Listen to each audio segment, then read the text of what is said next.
तो hello everyone, आज के इस वीडियो लेक्चर से हम लोग स्टार्ट करने जा रहे हैं अपने ज्योग्राफी का पहला चैप्टर, इसका नाम है रिसोर्स एंड डेवलपमेंट। तो इस चैप्टर की शुरुआत होती है, कहाँ से शुरुआत होती है?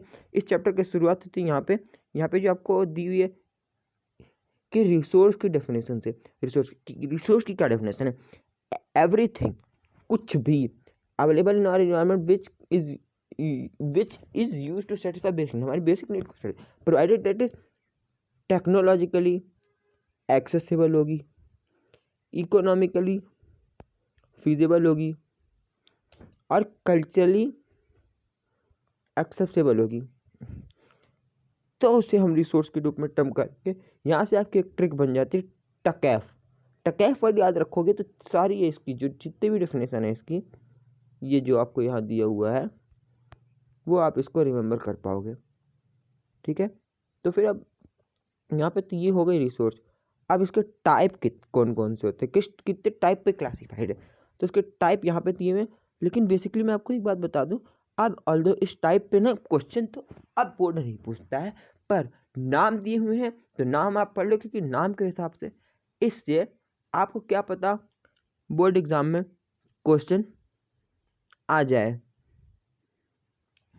तो फिर on the basis of origin क्या है? बायोटिक, एबायोटिक, जहाँ से निकल रहा है ओरिजिनेट हो रहा है, फिर जहाँ से खत्म हो रहा है एग्जॉस्ट हो रहा है, वहाँ रिन्यूएबल और नॉन रिन्यूएबल है। जहाँ पर रिन्यू कर सकते हैं उसको और नहीं रिन्यू कर सकते। फिर ओनरशिप, जिसने ओन किया उस पर बेसिकली उसके बेसिस पे है। आपको बताऊँ तो इंडिविजुअल, कम्युनिकेटिव, नेशनल, इंटरनेशनल, ये है। उसके बाद basis on status of development, potential, development stock और रिजर्व, ये रिसोर्स हो जाती है। तो कितने टाइप पे क्लासिफाइड है ये रिसोर्स आपको बेसिकली 4 टाइप में क्लासिफाइड की हुई हैं इन चारों पर। इस पे से क्वेश्चन रहते, पर ये जो रिसोर्स वाला टॉपिक है, एक बार मैं आपको बता दूं 2 से 3 मार्क्स यहाँ से क्वेश्चन बनेंगे। चलिए तो फिर आगे बढ़ते। अब आगे बढ़ते हैं तो आगे हमें देखने को मिलता है डेवलपमेंट ऑफ रिसोर्स। हमें रिसोर्स को डेवलप करना है, डेवलपमेंट हो रहा है। और रिसोर्स क्या है? Vital for human survival as well as for maintaining quality of life के लिए। रिसोर्स क्या है? Free gift of nature. इसके रिजल्ट क्या हुआ है? इनडिस्क्रिमिनेट यूज होने लगा है, जिससे कुछ मेजर प्रॉब्लम, यानी कि उसको हम लोग सही तरीके से यूज नहीं कर रहे हैं, तो उसके पास कुछ मेजर प्रॉब्लम आ रही है। मेजर प्रॉब्लम क्या है? डिप्लीशन ऑफ रिसोर्स हो रहा है। फिर इंडिविजुअल की ग्रीड को सेटिस्फाई कर रहा है, यानी कि उनके लिए ही यूज हो रहा है, उन्हीं की नीड को सेटिस्फाई कर रहा है। तो वहाँ पे उसको फिर वहाँ पे एक्यूमुलेशन, और कुछ लोगों के हैंड में हमने रिसोर्स दे दी। कुछ 4-5 लोग हैं, जैसे कि आपने फॉर एग्जांपल कुछ लोगों के रिसोर्स हाथ में दे, जैसे अंबानी के हाथ में। फॉर एग्जांपल मान लो हमने अंबानी के हाथ में दे दिया कोई भी चीज़, फॉर एग्जांपल मान लो कोई हमने रिसोर्स है वो दे दी। अब वो अपने नीड के लिए उस रिसोर्स को वहाँ पे वो यूज़ कर रहा है, तो वो वहाँ पे यूज़ करेगा। तो यहाँ से आपको ये पता चलता है कि वहाँ पे वो उनके अपनी नीड, खुद की नीड को सेटिस्फाई कर रहा है, दूसरे के बारे में नहीं सोच रहे हैं। फिर इनडिस्क्रिमिनेशन ऑफ एक्सप्लॉयटेशन ऑफ रिसोर्सेज क्या कर रहा है? ये करता है यहाँ पे इकोलॉजिकल क्राइसिस, जैसे ग्लोबल वार्मिंग वगैरह, जो भी आप देखो इन्वायरमेंटल को डैमेज करिए। इसके बाद आपके पास होता है इसी चीज़ के लिए हमें क्या करना चाहिए? रिसोर्स को प्लानिंग करना चाहिए। उसके लिए हमने क्या किया? सस्टेनेबल डेवलपमेंट लिया। हम यूज़ कर रहे हैं सस्टेनेबल डेवलपमेंट। सस्टेनेबल डेवलपमेंट क्या है? जहाँ से आपको क्वेश्चन देखने को मिल सकता है, यहाँ पे आपसे इस क्वेश्चन में 3 से 5 मार्क्स में डेफिनेशन पूछ सकते हैं। ठीक है, तो याद रखें sustainable development that take place with, जो बिना डैमेज किए एनवायरमेंट के लिए और फ्यूचर जनरेशन की नीड को सेटिस्फाई करे। फ्यूचर जनरेशन की नीड को सेटिस्फाई करेगा, हम उसे बोलते हैं सस्टेनेबल डेवलपमेंट। और उसी सस्टेनेबल डेवलपमेंट को परफॉर्म करने के लिए हमने रीडिजिनेरियो अर्थ समिट ली, जहाँ पे 1992 में जहाँ पे 100 वर्ल्ड लीडर्स आए थे, वो मिले और उन्होंने डिस्कस किया combat the problem of economic development at global level, यानी कि ग्लोबल लेवल पे उनने इन्वायरमेंटल प्रॉब्लम को देखा था। तो फिर उस ग्लोबल लेवल जहाँ पे वो आके एक चीज़ पे एग्री हुए, किस चीज़ पे? एजेंडा 21 पे एग्री हुए सस्टेनेबल डेवलपमेंट के लिए। उन्हें उस एक चीज़ पे वो एग्री हुए थे। अब ये सस्टेनेबल डेवलपमेंट 1992 में ट्राई की गई, ये साइन की गई थी।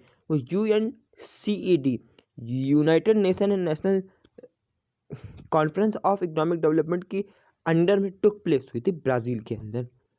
एम क्या था उसका? ग्लोबल सस्टेनेबल डेवलपमेंट करना था उन्हें, इन्वायरमेंट को बचाना था। उसके लिए उन्होंने कहा कि local agenda, government local agenda बनाएगी, अपने ही लोकल गवर्नमेंट बनाएगी लोकल लेवल पे। लोकल लेवल पे आने कुछ प्रॉब्लम होगी तो वो थोड़ी हम इंडिया में, अगर हम आपके मान लो आपके दिल्ली फॉर एग्जांपल दिल्ली के अंदर अगर कोई प्रॉब्लम चल रही है तो क्या थोड़ी उसे अमेरिका देखेगी कि हाँ दिल्ली के अंदर भाई ऐसी ऐसी प्रॉब्लम चल रही है, तो देखते हैं हम क्या कर सकते हैं। हम UN को भेज देंगे, UN जैसे कि वहाँ पे पानी की समस्या है, हम UN को भेजते हैं, UN वहाँ पे पानी की समस्या सॉल्व करेगा। तो UN इंटरनेशनल है, इंटरनेशनली वो आके हर कंट्री में अगर ये सब करने लगा तो वो मेजर अपने वर्क नहीं कर पाएगा। तो इसलिए हमें लोकली ही उस चीज़ को करना परफॉर्म पड़ेगा जिससे कि हम उसको कर पाए। तो अब इसके बाद हमें रिसोर्स इतना हो गया, तो इतने चीज़ों के बाद जो हमारी रिसोर्स हुई है इधर से उधर उधर से उधर के, उसके लिए कुछ प्लान करना पड़ेगा। प्लान, हमने प्लानिंग करने के लिए क्या करना है, क्यों ये एक्सेप्टेबल होती है for judicial use of resource, ये होती है जुडिशियल यूज ऑफ रिसोर्स के लिए एक्सेप्ट होती है। इम्पोर्टेंट कंट्री लाइक इंडिया के लिए रिस्पॉन्सिबल है, यानी कि कहीं पे ज़्यादा रिसोर्स है, कहीं पे कुछ कम रिसोर्स है, तो जगह जगह पे कुछ कुछ रिसोर्स प्रेजेंट होते हैं, कुछ कुछ नहीं होती। तो इसके लिए जैसे कि इंडिया अपनी कंट्री मानो, वो डाइवर्सिटी रिसोर्स में वैरायटी होती है रिसोर्स की, इसीलिए वहाँ वैरायटी है, तो इसलिए हमें करना होता है। जैसे कि फॉर एग्जांपल मैं आपको बताऊँ तो इधर पे देखोगे आप, यहाँ पे एग्जांपल्स में आपके NCERT में दिया हुआ है, जैसे Jharkhand, Chhattisgarh and Madhya Pradesh are rich in mineral and coal deposit. Arunachal Pradesh के पास अबंडेंटी ऑफ इंफ्रास्ट्रक्चर नहीं है। वैसे राजस्थान है, वहाँ पे वाटर नहीं है, पर विंड एनर्जी और सोलर एनर्जी उसके पास भर भर के है, तो ये हो रहा है, तो वहाँ पे ज़्यादा है। अब हम रिसोर्स प्लानिंग कैसे करेंगे इंडिया के अंदर, हम अपने इंडिया में कैसे रिसोर्स प्लानिंग करते हैं ये देखते हैं। ये कॉम्प्लेक्स प्रोसेस है, बहुत ही ज़्यादा कॉम्प्लेक्स हो जाता है। क्यों? क्योंकि यहाँ पे हमें क्या करना पड़ता है, identify and involuntary of resource across India. पहले हमें आइडेंटिफाई करते हैं किस जगह पे रिसोर्स प्रेजेंट है और किस जगह पे रिसोर्स प्रेजेंट नहीं है, वो हम आइडेंटिफाई करेंगे। हाँ, हमने जैसे कि फॉर एग्जांपल मान लिया कि हमें दिल्ली में फॉर एग्जांपल ये रिसोर्स प्रेजेंट है और वो रिसोर्स है, तो हमें इसका पता चला, तो हमने पहले आइडेंटिफाई किया उधर पे, फिर हम प्लान करेंगे, planning in the sense planning structure करेंगे कि हम उस रिसोर्स निकाल पाए, कैसे हमें उसको निकालना, एक्सट्रैक्ट कैसे करना है, क्या टेक्नोलॉजी लगानी है, फिर वो देखना पड़ता है। फिर उसके बाद matching the resource development plan with overall national development plan, फिर पूरे कंट्री के साथ हमें इस प्लान को मैच करना पड़ेगा। हाँ ये कंट्री में वर्क कर पा रहा है कंट्री में कि नहीं कर पा रहा है, ये चीज़ हमें मैच करनी पड़ती है। फिर उसके बाद आते हैं तो आएंगे तो इस रिसोर्स को बहुत ही ज़्यादा ना अपने कंट्री में ना बहुत ही एक्सप्लॉइट किया जा रहा है, बहुत ही ज़्यादा इस चीज़ को एक्सप्लॉइट किया गया। जैसे कि आपने देखा होगा जब हम ब्रिटिश के टाइम पे थोड़ी हिस्ट्री पढ़ते हैं और जानते हैं, ब्रिटिशर्स के टाइम पे इंडिया में जैसे रिसोर्स लिया गया, पहले तो इसमें क्या, वो कोलोनाइजर की बात की गई है, इसमें कोलोनाइज जो है रिसोर्स, तो रिसोर्स कोलोनाइज कैसे, पहले रिसोर्स अट्रैक्ट द कोलोनाइजर, और उनने क्या किया, टेक्नोलॉजी का यूज़ किया। टेक्नोलॉजी का जब उनने यूज़ किया, तब जब टेक्नोलॉजी का उन्होंने यूज़ किया तो उस टेक्नोलॉजी का यूज़ करके उनने एक्सट्रैक्ट किया फिर रिसोर्सेज को, और उनने अपनी सुप्रीमेसी इस्टेब्लिश किया कि जाके फॉरेन इन्वेडर्स आए, इसी को इन्वेड करना है। इसका हमारे भारत को पहले क्या कहा जाता है, सोने की चिड़िया, उससे वो बहुत सारा पैसा लूट के ले गए थे। तो अब ये सब हो ही रहा है, तो हमें रिसोर्स को तो बचाना पड़ेगा। क्यों बचाना है, हमें बचाना पड़ेगा हमें डेवलपमेंट एक्टिविटीज़ के लिए, जो भी डेवलपमेंट हम करना चाहते हैं अपनी कंट्री में, हमें इस रिसोर्स को उसके लिए बचाना पड़ेगा। बट हमारे ये रिसोर्स ओवर यूटिलाइजेशन और कंजम्पशन के कारण क्या लेट कर रहा है, social economic and environmental problem, social economic. तो हमें इसको ओवरकम करना, overcome various visionary leaders and thinkers also thought, and Gandhi ji has said that कि that there is enough for everybody need and not for anybody's greed. सबके लिए यहाँ पे enough है, किसी की जरूरतों के लिए, पर किसी को ऐसा नहीं कि वो अपने मर्जी से ज़्यादा उस रिसोर्स को यूज़ कर रहा हो, उस रिसोर्स को अपनी मर्जी से ज़्यादा वो जहाँ चाहे वहाँ बेवजह अनलेस उसे यूज़ करे और उस रिसोर्स को वो करते बर्बाद। तो ये चीज़ को गांधी जी ने मना किया, ये चीज़ को गांधी जी ने कहा था, नहीं कहा। तो अब आगे बढ़े तो अब हम आते हैं कि हमारे पास यहाँ पे आती है लैंड रिसोर्स। क्या है लैंड रिसोर्स? तो इस पे आए तो as we live on land, हम लैंड पे रहते हैं, perform economic activity on land, land का जो कि क्या है, नेचुरल रिसोर्स है that support vegetation life, human life, economic transport, सब कुछ हो रहा है। हम लोग लैंड पे रहते हैं, वो एक नेचुरल रिसोर्स है और हमारी ज़्यादातर ज़रूरतों का वो सब कुछ सपोर्ट करती है, लाइफ को सपोर्ट करती है, क्योंकि एसिड हो सकते हैं, मतलब कि एसिड यानी कि हमारे लिए एक नुकसान भी हो सकता है इस चीज़, क्योंकि हम इसे बर्बाद कर दे रहे हैं, या कभी कभी हमारे लिए नुकसान, जैसे लैंडस्लाइड या अर्थक्वेक आ जाता है, इन सब चीज़ हमारे लिए नुकसान भी हो सकती है। तो फिर अब आते हैं तो इंडिया में लैंड को कैसे डिवाइड किया गया है, यह वाला फ्लो चार्ट अगर आप देखो तो इसमें बताइए, जैसे कि 43% इसमें प्लेन है, जो कि किसके लिए है,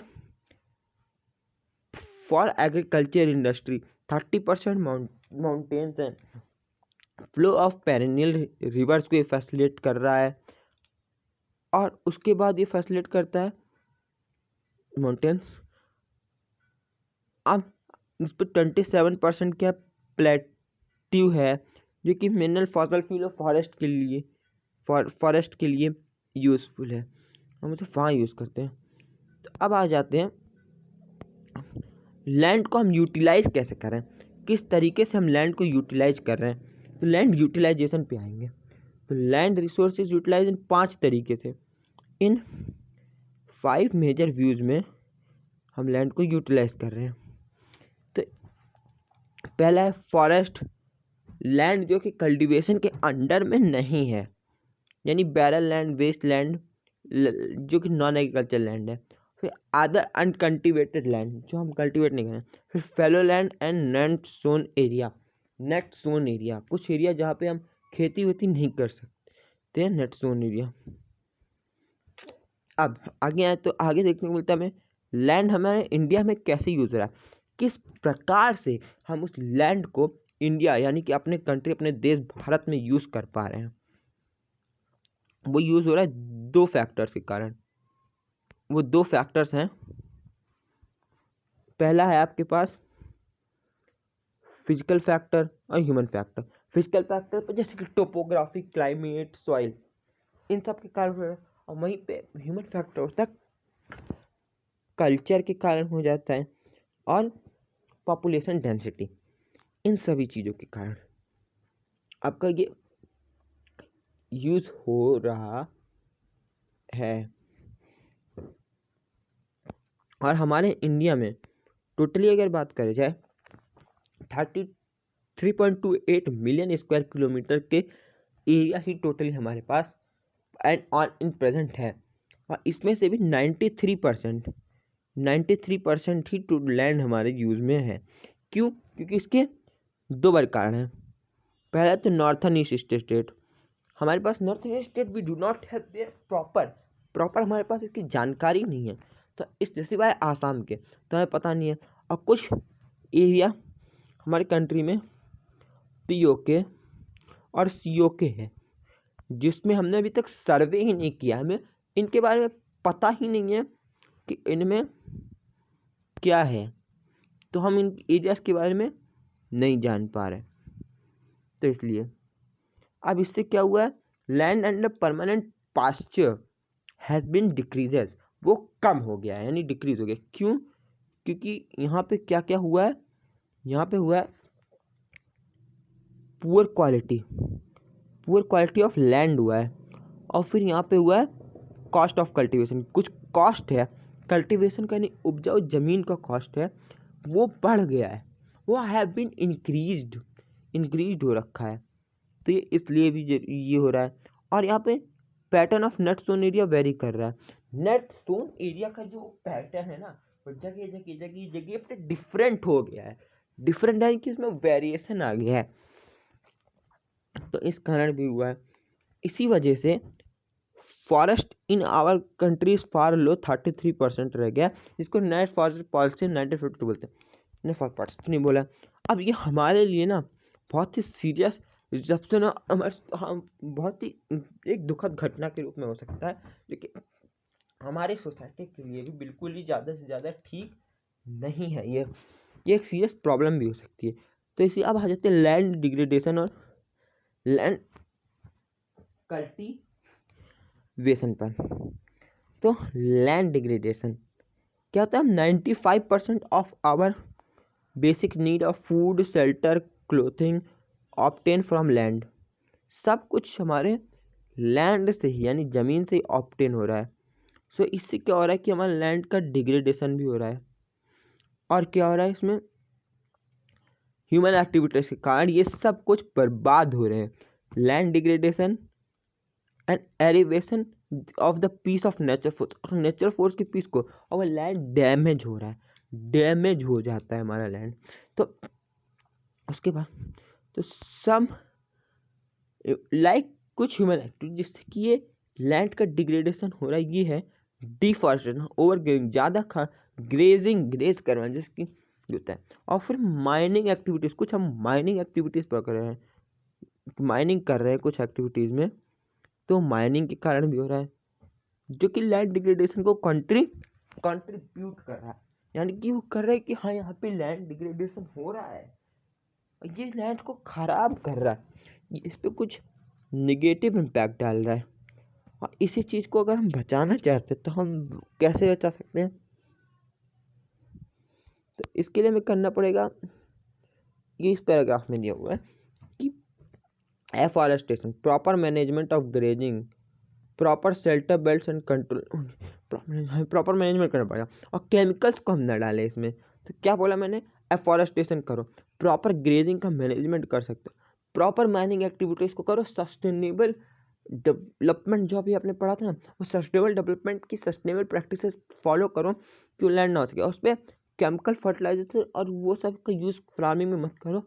और तो और आप इंडस्ट्रियल वेस्ट या केमिकल्स को डंप ना करो सॉइल पे ऊपर, यानी सॉइल यानी जो लैंड है उसके सॉइल पे भी डंप नहीं करो, कहीं भी लैंड पे बेवजह के लिए डंप मत करो कि जिससे कि वो उसमें जाके रिएक्ट करे, उसे ख़राब कर सके, तो ये भी आपको नहीं करना। अब यहाँ पे आ जाते हैं हम सॉइल रिसोर्स पे। Soil is a important natural resource है ये हमारे लिए, that is medium of plant growth in sustainable है, यानी सारे लाइफ को, जितने भी जीव जंतु सबको वहाँ पे ना सपोर्ट करता है कि वो लोग वहाँ पे रह सकें, वहाँ पे उसका वो सपोर्ट रहता ही रहता है, ठीक है। तो फिर उसके बाद ये सॉइल जो है वो मिलियन ऑफ द ईयर लेता है फॉर्मेशन में, कुछ सेंटीमीटर डेप्थ तक भी, और इसमें कॉन्सेप्ट क्या होता है, ऑर्गेनिक और इनऑर्गेनिक मटेरियल। यहाँ पे आप कुछ ऐसी देखो, यहाँ पे इस पैराग्राफ में आपको ये बात लिखी भी हुई है, ऑर्गेनिक इनऑर्गेनिक मटेरियल। तो इसीलिए सॉइल का क्लासिफिकेशन की बात आए तो सॉइल को क्लासीफाई कैसे किया गया, इसे on the basis of climate, vegetation and landform. तीन जो क्लाइमेट, वेजिटेशन एंड लैंडफॉर्म, इन तीनों के बेसिस पे आपकी सॉइल को क्या किया गया, बेसिकली क्लासीफाई किया गया है, ठीक है। तो सबसे पहला इसमें क्लासिफाई किया आपका किस टाइप पे, alluvial soil, black soil, red and yellow soil, laterite soil, arid soil and आपका फॉरेस्ट सॉइल। इन चीज़ों के बेसिस पे यहाँ पे की क्लासीफाई किया गया। और मैं आपको क्लासिफिकेशन बताने से पहले ये बता देना चाहता हूँ, इस पेज नंबर 8 अगर आप इस बुक का खोल के देखोगे चैप्टर नंबर 1 में, तो ये जो मैप वर्क आपको दिया हुआ है, ये मैप वर्क दोस्तों आप सभी के लिए बहुत ही ज़्यादा इम्पोर्टेंट है, क्योंकि ये मैप वर्क आपके एग्ज़ाम में आ सकता है। जैसे कि सीबीएसई के द्वारा बताया गया कि ये मैप वर्क आ सकता है। जैसे कि ये वाला एरिया आप देखो, ये वाला एरिया मैं आपको मार्क करके भी दिखा देता हूँ। ये वाला एरिया आपका जो है पूरा, ये आपका जो ये ग्रीन पार्ट है ये आपका है एलुवियल सॉइल। ये एरिया आपका फॉरेस्ट एंड माउंटेन सॉइल है। जो ये ग्रीन कलर का दिख रहा है यहाँ पे भी, ये कुछ एरिया यहाँ पे भी है फर्स्ट में। Red soil, red and yellow soil, ये जो आपको यहाँ पे रेड कलर का कुछ एरिया दिख रहा है ये आपका रेड एंड येलो सॉइल है, ठीक है। यहाँ पे भी, यहाँ पे कुछ साउथर्न स्टेट के एरिया में भी ये प्रेजेंट है, तो ये आपका रेड एंड येलो सॉइल है। और इसके बाद दोस्तों यहाँ पे कुछ एरिड सॉइल भी प्रेजेंट है, जो कि ये वाली एरिया है आपके लिए, इसलिए राजस्थान के एरिया में ज़्यादा पाई जाती है। फिर लेटराइट सॉइल, आपकी लेटराइट सॉइल भी इधर पे प्रेजेंट है। जैसे कि ये वाला हिस्सा आपका लेटराइट सॉइल का है, कुछ ये पार्ट आपका लेटराइट सॉइल का है, और फिर कुछ ये पार्ट आपका लेटराइट सॉइल का है। ये आपके मेजर टाइप सॉइल के जो कि आपके एग्ज़ाम में पूछा जा सकता है, बहुत ही ज़्यादा इम्पोर्टेंट है, तो आप ज़रूर से ज़रूर पढ़ लेना। चलिए तो फिर अब आगे बढ़ते हैं, जो कि जैसे कि अब टाइप और इसके टाइप की ओर डिस्कस कर लेते हैं। तो टाइप की ओर अगर हम देखें तो टाइप में पहला टाइप है एलुवियल सॉइल, जो कि पूरे नॉर्थन प्लेन में डिस्ट्रीब्यूट है, और जो कि Ganga, Brahmaputra and Yamuna, 3 Himalayan reverse हैं।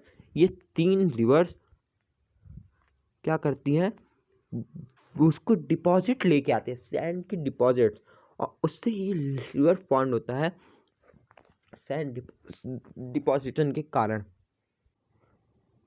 और ये सॉइल आपकी फैली हुई है कहाँ पे, नैरो स्टेट के द्वारा गुजरात और राजस्थान में भी, और ईस्टर्न कोस्ट में भी। ईस्टर्न कोस्ट ऑफ कुछ डेल्टास, नदियों के डेल्टास पे, जिसके आपकी महानदी गोदावरी, कावेरी, कृष्णा, इन रिवर्स पे फैली हुई पूरे पैराग्राफ में। जो तक अभी तक मैंने आपको एलुवियल सॉइल बताया, ये पूरे पैराग्राफ इसी चीज़ के बारे में डिस्कशन कर रहा है। तब आगे एलुवियल सॉइल बनी कैसे होती है, बनी होती है सैंड, स्टील और क्ले। आप इसकी एक ट्रिक जान लो, अगर आपको इसकी फॉर्मेशन के, तो एसएससी, जब बच्चे बहुत सारे एग्जाम देते हैं इन चीज़ों का, तो एसएससी टर्मिनोलॉजी से आप याद रख सकते हो। तो अब ये सॉइल होती है जो कि 2 टाइप की होती है, पहला भांगर और दूसरा खादर। भांगर सॉइल न्यू एलुवियल सॉइल है, खादर सॉइल जो आपकी है वो ओल्ड एलुवियल सॉइल है, ओल्ड यानी कि पुरानी एलुवियल सॉइल। और जो खादर है न्यू है, तो उस पर बहुत सारे ज़्यादा से ज़्यादा ह्यूमस प्रेजेंट है, यानी खाद मिट्टी उपजाऊ है, जो कि वेरियस सारे क्रॉप्स को ग्रो होने में मदद करती है, जैसे कि पैडी, वीट, सीरियल, पल्सेस और वगैरह वगैरह। कुछ नॉर्थन प्लेन्स पे अगर आप देखो बेसिकली, तो वहाँ पे कुछ क्रॉप्स हो रही है, वो सारी क्रॉप। बल्कि वहीं पे भांगर सॉइल, पुरानी यानी भंगार मान के चलो आप, तो वही तो उसमें कंकड़ ज़्यादा पाए जाते हैं। तो इसमें कुछ आपके कंटेंट होते हैं, जिसकी इसमें आपको होता है phosphate, phosphorus, acid and lime. ये कुछ आपके मिनरल्स हैं जो कि यहाँ पे कंटेंट में कंटेंट होते हैं। आप बढ़ जाते हैं अपने नेक्स्ट सॉइल के ऊपर, तो अपनी नेक्स्ट जो सॉइल है वो सॉइल आ जाती है हमारी ब्लैक सॉइल, यानी कि काली मिट्टी, क्या आप मान सकते हो सॉइल। तो ये सॉइल है जो कि रेगुलर सॉइल भी हम इसे बोलते हैं। ये हमारे ब्लैक कॉटन सॉइल भी बोल जाते हैं, क्योंकि कॉटन को हम लगा सकते, ग्रो कर सकते। और ये फॉर्म कैसे होती है, क्लाइमेटिक कंडीशन और पेरेंटियल रॉक मटेरियल से फॉर्म होती है। डक्कन प्लेट्यू पे ये फाउंड होती है ज़्यादा से ज़्यादा, और ये गोदावरी और कृष्णा वैली पे भी एक्सटेंड करते बढ़ती है ये चीज़। और डेक्कन, और ये बेसिकली जो मैंने भी आपको बताया, ये climatic condition parental rock belt से बनी होती है। ये उसमें लावा फ्लो, जो लावा फ्लो हो जाता है, लावा यानी कि वोल्केनिक एरप्शन होता है, उससे लावा निकलता है, तो लावा होता है वो लावा के फ्लो से भी बनी हुई है एक टाइप की सॉइल है, जो कि आपकी क्लेई मटेरियल से बनी हुई होती है। और वाटर होल्डिंग की इसकी कैपेसिटी भी भाई ज़्यादा ही होती है।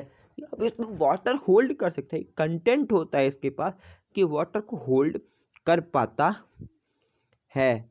और ये डेवलप कर लेते क्रैक भी, यानी कि अगर आप बात करते हैं क्रैक, यानी कि बीच बीच में मिट्टी में क्रैक आ जाता है during deep cracks that help in proper aeration of soil during pre monsoon के टाइम पे ही इसमें क्रैक्स डेवलप हो जाते हैं।